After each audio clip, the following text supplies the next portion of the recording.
This is the latest Fuji X-E5, and I think the camera checks all the right boxes. It is very small, compact in design, it is super stylish, it has all the latest features and capabilities from Fuji, it has all the good stuff. It seems like an almost perfect camera. Almost is the operative word here. There's one complaint though, and we're gonna talk about that in this video. Let's do this!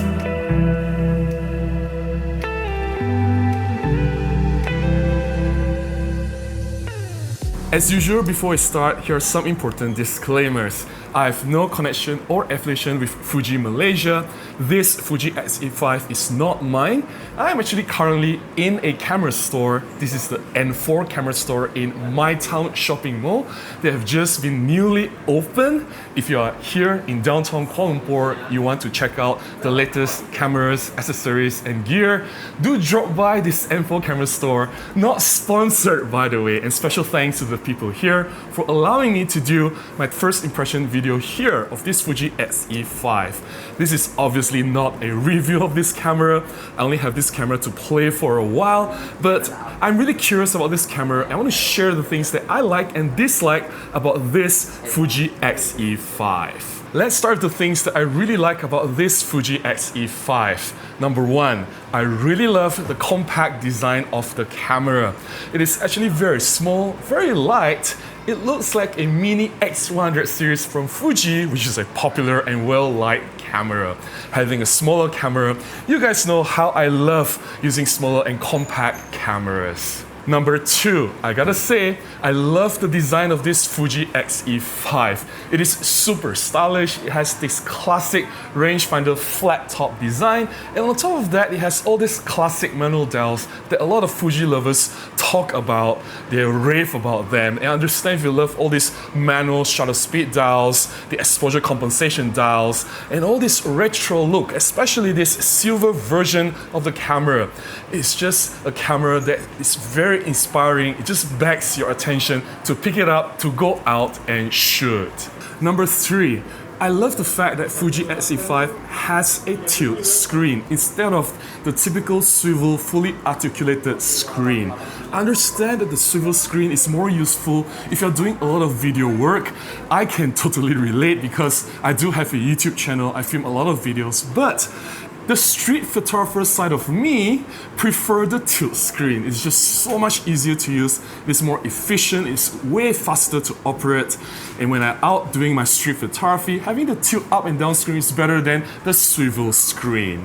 Number four, one huge advantage of this Fuji X-E5 over the other cameras, say the latest Fuji X-M5, is the image stabilization. It has the built-in 5-axis image stabilization.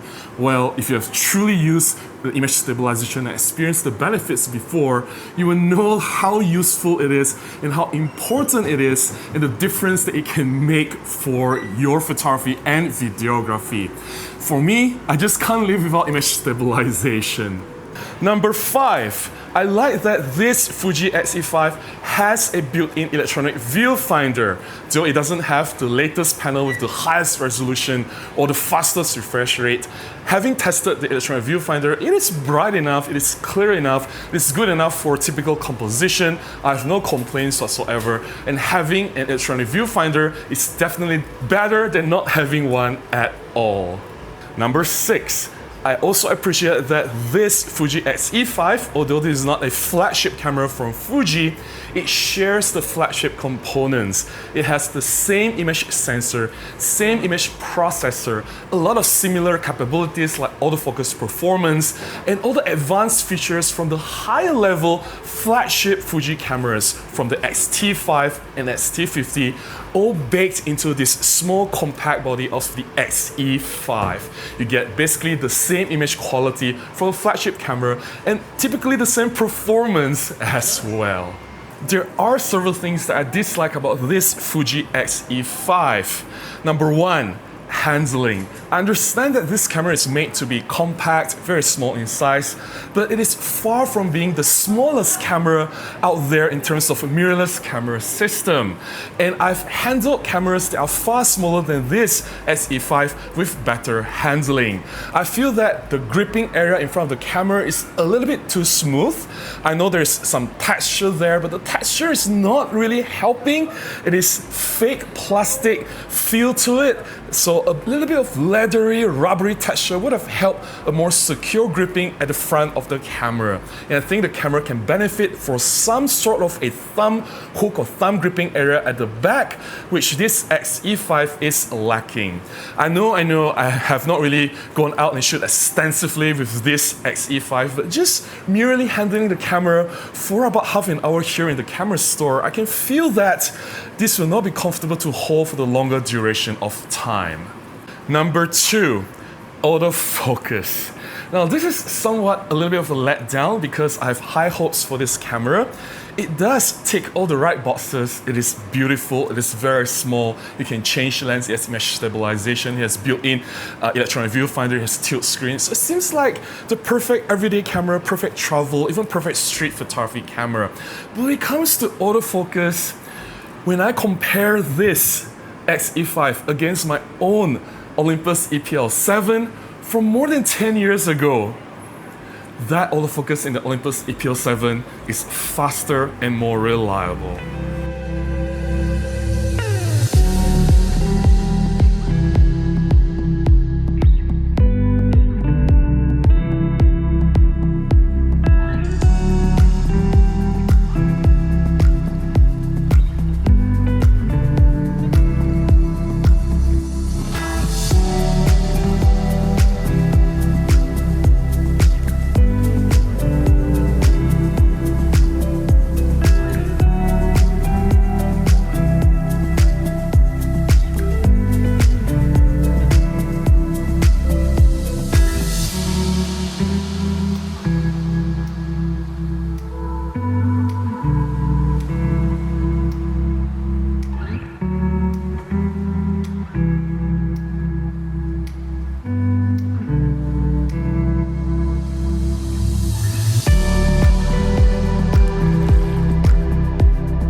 Number 3, I know this is not exactly a deal breaker, but there is no weather sealing in this X-E5. For its price point, I do expect the camera to be weather sealed.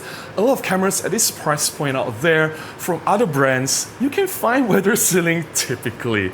But then again, as I mentioned, it's not a deal breaker, and a lot of the other complaints I have, the handling, yes, it's not the best out there, but it's not exactly too bad either. You can live with it.